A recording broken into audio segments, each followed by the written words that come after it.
இன்னைக்கு பக்கத்து வீட்டு அண்ணா ஒர்க்கு முடிச்சுட்டு வரும்போது, அவங்க வேலை பார்த்த இடத்துல இந்த பழம் இருந்ததுன்னு சொல்லி பறிச்சுட்டு வந்தாங்க. பறிச்சுட்டு வந்து என்கிட்ட குடுத்து சாப்பிட்றியான்னு கேட்டாங்க.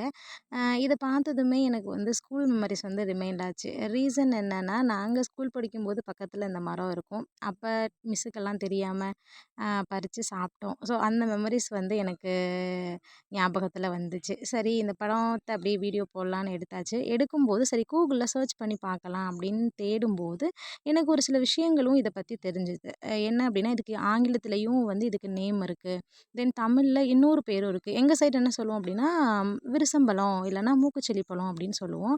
அதையும் தாண்டி இங்கிலீஷ்ல வந்து இந்தியன் ப்ளூபெர்ரி அப்படின்ற நேமும் இதுக்கு சொல்றாங்க.